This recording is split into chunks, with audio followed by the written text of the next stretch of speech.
Hello, welcome to Jason the Old Millennial. My name is Jason, speaking to you here in my basement in the great state of Kansas.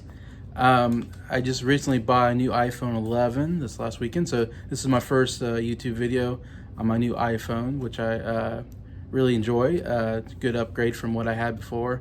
Hopefully I can do more on it. We'll see. But anyway, so I'm very excited to get to finally use this new iPhone that I bought. Hopefully everything looks maybe a little bit better on it. We'll see. Anyway, so today I was going to continue on my listing my 100 favorite albums. I am now to number 47 on my list.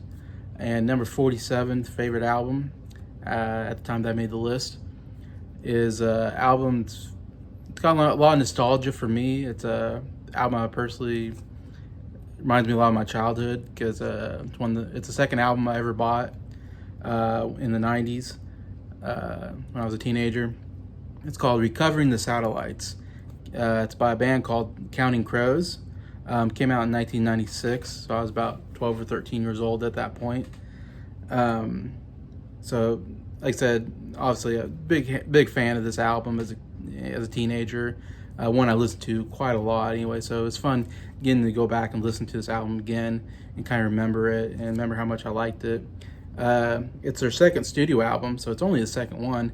They really haven't put that many studio albums. When last time I looked at their studio albums, I think I already have the first one, August and Everything After. I already had on my list, quite a bit lower, but still a very good album. First two albums are really good. I mean, if you want to get anything from Counting Crows, those first two albums are excellent. August and Everything After, and this one, Recovering the Satellites. And I think they maybe made 5 albums or something like that. Not a lot. And they still do some touring. I saw them in concert. I think back in 2019, in the summer of 2019. I saw them in concert. They did with another band called Live, which was a band from the 90s. Anyways, and that was a lot of fun going to see the Counting Crows in concert, a band that I was a big fan of back in the 90s, and kind of getting to relive all that, seeing them in concert. They were really great. Sounds just like they did before. Anyway, so that was a lot of fun. So I have a lot of, this is, like I said, a lot of nostalgia because I saw them in concert. I was a big fan of this album when it came out. So this is one, definitely for me, is one I love to go back to. Like I said, August and Everything After probably had their biggest hits on it. It had Mr. Jones and Around Here, some of their bigger hits. Bigger hits than probably on this album. But I love this whole album in total. Every song I think is really good. There's not, like, to me, a bad song on the album that I have to skip when I'm listening to it. I can listen to the whole album all the way through and really enjoy it. That's why I have it quite a bit higher on my personal list here. Plus, like I said, I have a lot of nostalgia for it because I bought the album when it came out back in '96. This album did, like I said, August and Everything After, very popular album, really put him on the map. Especially like Mr. Jones was a huge hit. They sang it on Saturday Night Live, and they did a lot of, you saw a lot of performances of Mr. Jones, I think. Probably the most popular song. So this was obviously second album. I think there's a lot of hype for this album. A lot of people were excited for another Counting Crows album that enjoyed the first album. This became number 1 in the US when it came out, and number 4 in the UK, so it did very well in the charts. Sold a lot of records. So overall, I think based on the hype of the first album, this did very well, and I think for good reason. It was a very good album. They had 3 singles come off this album. I'd say the single that was the biggest one that made me buy the album was one they played a lot on the radio. Was called Long December. It reached number 5 on the modern rock tracks. This was the reason why I bought this album. Back then, of course, they didn't have Spotify, didn't have iTunes. You had the radio, and then you went and bought the album. If you heard a song on the radio that you really liked, at least for me, I was like, I want to buy the album because I want to hear more of what this band has to do. And that's a lot of why I bought my first couple albums before I really did more research on the history of bands and stuff. And of course, I was a big fan of Beatles already at this point, and had a lot of their albums, or my dad had their albums, or my sister had their albums, and I listened off of them. But Long December was a song that was like my favorite song. I'd say 1996. Long December was like my number one favorite song. Like that was a song I loved to listen to on the radio. I used to listen to the radio constantly, and when that song came on, I was just like, oh, I love this song. It's kind of more of a piano ballad song. Great vocals, and just I love the piano on it. And Adam Duritz, the lead singer, is so great. I loved everything about it. So it was one of those songs that when I heard it, I was like, I gotta listen to this song more. So when I don't know how I got the money. I guess I did some chores or something, and saved up enough money, went and bought the CD, and listened to it a lot, and liked the whole album. But mostly I just bought it because I wanted to hear Long December as much as possible, and just kept listening to that song. But luckily I enjoyed the whole album. So I think that was their biggest hit off of this. The other song that I remember hearing on the radio was Angels of the Silences, or Angel of the Silence. It's more of the hard rock song. They didn't do, I feel like Counting Crows was kind of a pop rock band. They did, they definitely had rock guitars and had all that. They weren't huge on like rock riffs, I would say, or guitar solos, though they did some of that. They also had some piano in them. Like I said, they can do some more ballad type songs, and they do a lot of good. They're really good with the upbeat pop songs. I would say it's probably where they're at their best. They were a really good upbeat pop band. I would say rock pop band. This is one of the few times in Angel Silence where it's really a nice hard rock song with a great guitar riff and very fast-paced song. I think it's not a very long song; it goes by pretty quickly. But they do a really good job, so it shows how talented they are, that they can kind of, even though they're more into the piano ballads and the rock pop music, they can also do hard rock if they wanted to. And I think Adam Duritz's voice could do anything. He has such a great voice. He can do all kinds of genres of music. So that went number 3 on the modern rock track, so did very well there. Also, Daylight Fading was a single that went number 26 on the U.S. alternative song list. So Daylight Fading is not one I remember hearing on the radio or anything, but I guess it was a single that came out for them at that time.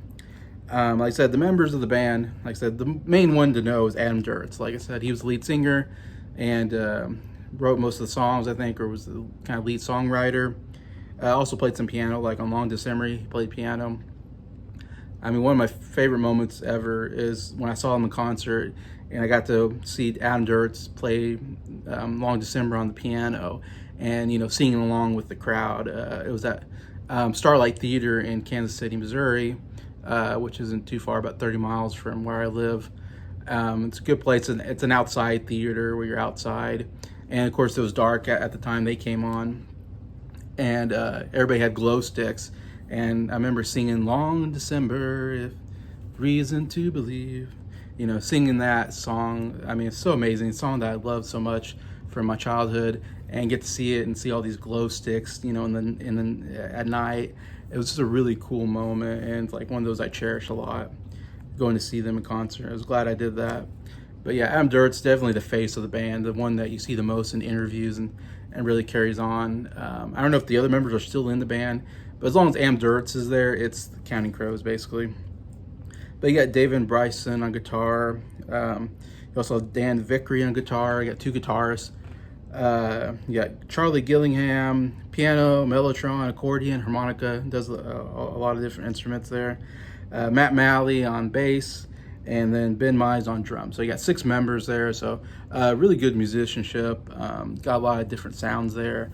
Like I said, a lot of 2 guitars and multiple guys that can play different instruments. So they have a really good sound to them overall that I really enjoy. Like I said, Adam Duritz, one of my favorite vocalists of all time. Love his voice, very unique. When you hear him sing, it's Adam Duritz.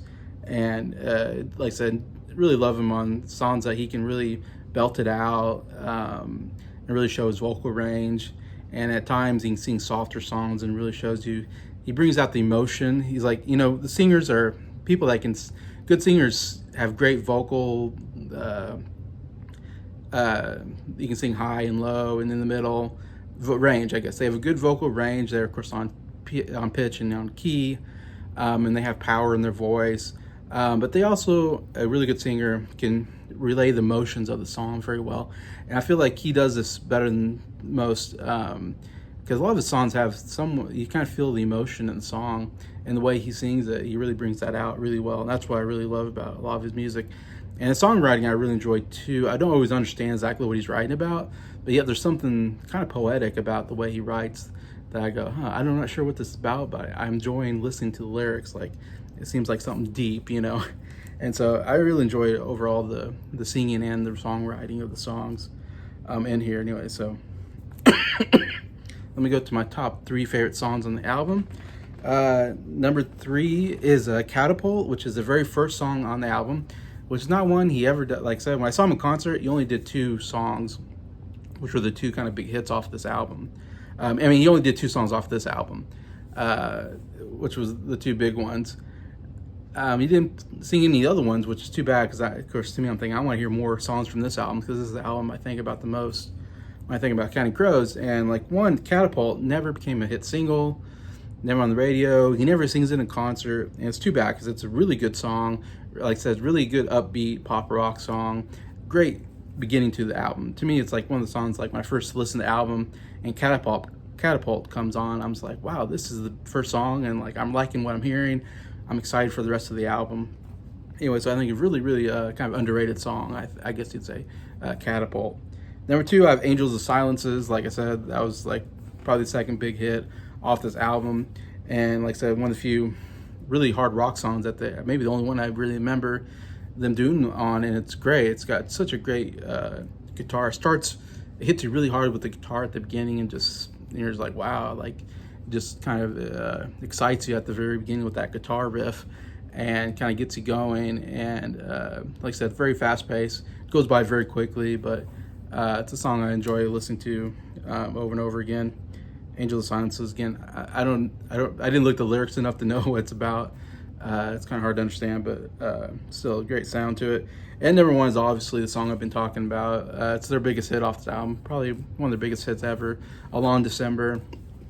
What I like about it is it's like, because the song talks about, you know, I love the lyrics of it's been a long December, you know, maybe this year will be better than the last. I don't know, I think I've always enjoyed that lyric of the song, because you're in December, the year's almost over. A lot of times, you know, you got Christmas season, also New Year's just coming up. You're starting a new year, and it's always idea when you start a new year that things are gonna be different. You know, it's almost like we're gonna erase the slate clean, and we're gonna start over. We're gonna lose weight. We're gonna do whatever. It's a good time to reminisce about the last year and be like, man, what was it like this last year, and what can we do next year to be better? I don't know. So I love that line, you know, maybe this year will be better than next. That's what I think about every December. It's like, oh, maybe, I hope. I think for me, I'm like, I hope next year will be better, because it never seems like I had a good year. I'm like, man, this year sucked. I hope next year's better. So that's what I always think about. And it's kind of a song about, I'm not sure, it sounds like about love lost and stuff like that. And it's funny because it's not a Christmas song, but it's like the best non-Christmas song for Christmas to me, because it's talking about December and kind of this great song about thinking about the past and the year's almost over kind of song. Anyway, so, and I said great vocals from Adam Duritz, and just really great piano. I love the piano on the song. It's really kind of more of if you know me, I do love a good ballad, a good, you know, acoustic guitar, a good piano song with a lot of emotion in it. Anyways, and that's what it gave to me, and I think it's one of the best songs of the 90s, and this is one of the best album of the 90s to me, and my favorite Counting Crows album. So Recovering the Satellites from 1986, number 47 on my top 100 favorite albums list. So that's it for today. Thank you for watching the video. Thank you for liking, and just thank you to all the subscribers for supporting the channel. I really appreciate you all, and I just hope you have a good day.